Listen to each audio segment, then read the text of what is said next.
नमस्कार दोस्तों, मैं दीपक शर्मा अंग्रेश आपका स्वागत करता हूं द लीगल चैम्बर में। अब दोस्तों, आज की इस वीडियो के अंदर हम साल 2024 के ऑनरेबल सुप्रीम कोर्ट के एक बेहद बड़े फैसले के बारे में यहां पर आप लोगों के साथ डिस्कशन करने वाले हैं। अब देखिए दोस्तों, जब कभी भी एक व्यक्ति अपनी संपत्ति को किराए पर देता है तो किराए पर देने के बाद उसकी सिर्फ यही उम्मीद रहती है कि मेरी संपत्ति पर कोई भी दिक्कत ना बने और मुझे समय से किराया मिलता रहे। अब जब एक मकान मालिक उसी किराएदार को कुछ समय के बाद संपत्ति खाली करने को बोलता है तो वही किराएदार संपत्ति को खाली करने में मना कर देता है, जहां पर एक मकान मालिक मजबूरनवश कोर्ट का दरवाजा खटखटाता है और कई साल उसको निकल जाते हैं उस संपत्ति को खाली कराते हुए। अब आज की वीडियो में मैं एक ऐसी लेटेस्ट जजमेंट लाया हूं जहां पर किराएदारों के लिए एक बहुत बड़ी समस्या सामने आ गई है। अगर वो किराए की समय सीमा समाप्त होने के बाद किसी संपत्ति पर जबरदस्ती रहेंगे तो अब उनको वहां पर बहुत भारी भरकम पैसा मकान मालिक को देना पड़ेगा और यह चीज मैं आपको आज रेलिवेंट जजमेंट के साथ क्लियर करूंगा। यानी कि दोस्तों, समय सीमा के बाद जितना किराया बनता है वो तो देना ही होगा, पर इसके अलावा भारी भरकम कंपनसेशन यानी कि मुआवजा भी अब वहां पर देना पड़ेगा। इसी संदर्भ में जो लेटेस्ट जजमेंट आई है वो मैं यहां पर आप लोगों के साथ डिस्कस करने वाला हूं। इसके अलावा वीडियो में आपको एक ऐसी महत्वपूर्ण जानकारी दूंगा जहां पर आप मात्र 1 साल के भीतर प्रॉपर प्रोसेस फॉलो करके किराएदार को संपत्ति से बाहर कर देंगे।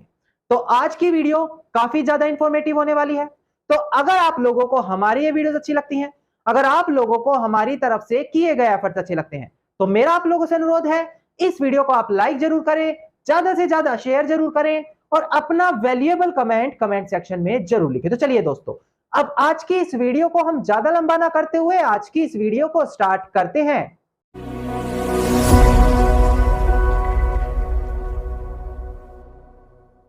अब दोस्तों, हम बढ़ते हैं अपनी आज की इस वीडियो की ओर। देखिए, आज हम इस वीडियो में बात करने वाले हैं मींस प्रॉफिट के बारे में। मींस प्रॉफिट जो हमें सीपीसी के अंदर डिफाइन किया गया है। बेसिकली दोस्तों, मींस प्रॉफिट एक प्रकार का मुआवजा होता है जो उस प्रॉपर्टी के मालिक को दिलाया जाता है जिसकी प्रॉपर्टी पर कोई अवैध तरीके से कब्जे में बैठा है और उस कब्जे की वजह से उस संपत्ति के असल मालिक को नुकसान हो रहा है। अब जो ये नुकसान की भरपाई की जाती है, जो असल मालिक को कंपनसेशन दिलवाया जाता है, उसी को मींस प्रॉफिट बोला जाता है। अभी तक यहां पर क्या होता था, जब कोर्ट में केस किए जाते थे तो जो किराएदार होता था वो किराया कोर्ट में जमा करना शुरू कर देता था। थोड़ा बहुत उस पर कॉस्ट लगा दी जाती थी।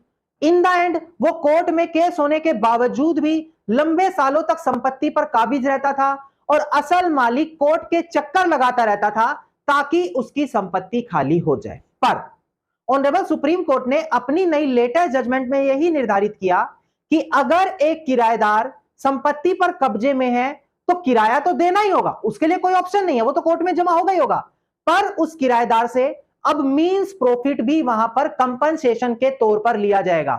यानी कि किराएदार के ऊपर अब एक भारी भरकम यहां पर कंपनसेशन मुआवजा देना पड़ेगा किराएदार को, जिससे जितने सालों तक वो जबरदस्ती कब्जा करके बैठेगा उतने सालों तक उतना लंबा मींस प्रॉफिट कंपनसेशन उसको देना पड़ेगा।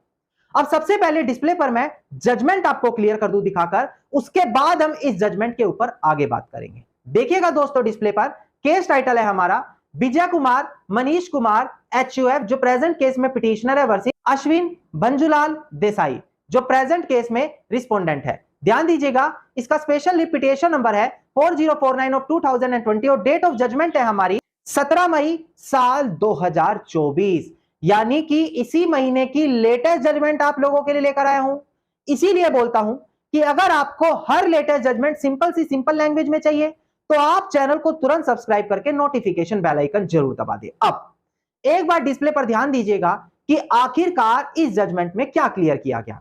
देखिएगा दोस्तों, डिस्प्ले पर प्रेजेंट जजमेंट में सुप्रीम कोर्ट ने बोला कि अगर एक किराएदार प्रॉपर्टी पर लगातार काबिज रहता है, उस टेनेंसी वाली प्रॉपर्टी पर जो उसने किराए पर ले रखी थी, जब उसके टेनेंसी राइट खत्म हो चुके हैं, इसके बावजूद भी कब्जे में है, तो ऐसी कंडीशन में जो लैंडलॉर्ड है यानी मकान मालिक है, वो इस चीज का एंटाइटल्ड होगा यानी कि हकदार होगा कि वो कंपनसेशन किराएदार से ले सके, जिसे हम यहां पर मींस प्रॉफिट का नाम देंगे। मतलब कि सुप्रीम कोर्ट ने साफ बोला, अब किराएदार अगर यहां पर टाइम पीरियड के बाद रहेगा तो उसको भारी भरकम जुर्माना देना पड़ेगा। इसी के अलावा एक और सुप्रीम कोर्ट की बड़ी जजमेंट थी, वो भी मैं डिस्प्ले पर दिखाकर क्लियर कर दूं, वहां भी यही सेम चीज दोहराई गई थी। एक बार डिस्प्ले पर ध्यान दीजिएगा दोस्तों। देखिए केस टाइटल है Indian Oil Corporation Limited versus Sudera realty private limited 2022 SC 744 इसका साइटेशन नंबर है।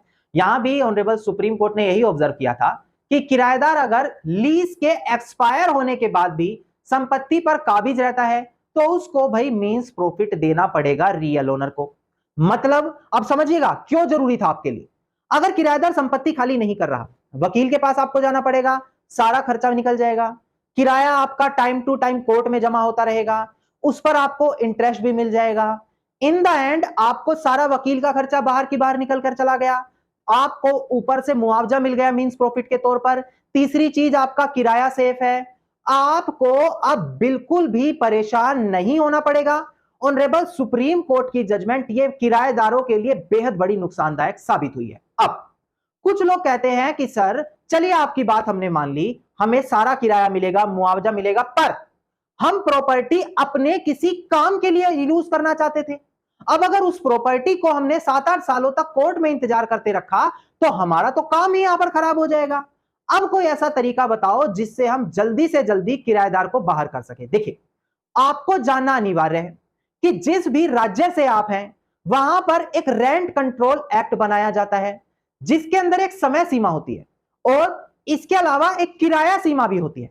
जैसे कि मैं दिल्ली से हूं तो यहां पर 3,500 रुपए की किराया सीमा है कि अगर कोई ऐसी जगह है जहां पर 3,500 रुपए से कम किराया है और वहां पर प्रॉपर एग्रीमेंट बनाया है तो आपको संपत्ति खाली कराने के लिए सिविल कोर्ट का दरवाजा नहीं खटखटाना, बल्कि आप अपना जो रेंट कंट्रोल ट्रिब्यूनल होता है वहां पर जाकर इविक्शन सूट डालकर मात्र 1 साल के भीतर उस किराएदार को संपत्ति से बाहर कर देंगे। जी हां, पर यह हर राज्य के अंदर समय सीमा और किराया सीमा पर निर्भर है जो आपके राज्य के रेंट कंट्रोल एक्ट में दिया गया। अब इसीलिए मैं लोगों को समय समय पर बार बार बोलता हूं कि शुरू में 11 महीने का कच्चा रेंट एग्रीमेंट बनवा ले। सबसे अच्छा बेनिफिट क्या है, आपको कोई भी रजिस्ट्री कराने की जरूरत नहीं उस एग्रीमेंट की, दोनों पार्टियों के साइन होंगे, नोटरी हो जाएगी और आपका वो कागज मान्य हो जाएगा। अगर आप स्टार्टिंग में उस किराएदार को परखना चाहते हैं तो जो किराए की लिमिटेशन है उस डॉक्यूमेंट में कम से कम रखें, ताकि कल को अगर उसको खाली कराने की नौबत आ जाए तो आपको सिविल कोर्ट ना जाना पड़े, ट्रिब्यूनल में जाकर मात्र 1 साल के भीतर संपत्ति बड़ी आसानी से खाली करा ले। इसी बीच जो वो 1 साल का टाइम लगेगा खाली कराने में, आपका जो भी किराया है, कंपनसेशन है, वो भी वहां पर आपको मिल जाएगा। तो ये कुछ टेक्निक होती है। इसी के अंदर लीव लाइसेंसी एग्रीमेंट आ जाता है जो और स्ट्रॉन्ग पोजीशन बना देता है मकान मालिक की। और आजकल देखा जा रहा है कि लोग कानून के प्रति जागरूक हो रहे हैं और रेंट एग्रीमेंट को छोड़कर लीव लाइसेंसी एग्रीमेंट बनवा रहे हैं। आप इसी प्रकार की इंफॉर्मेटिव वीडियोस रोजाना पाना चाहते हैं तो चैनल को तुरंत सब्सक्राइब करके नोटिफिकेशन बेल आइकन जरूर दबा दें और इस वीडियो को आप लाइक, शेयर और कमेंट जरूर करें।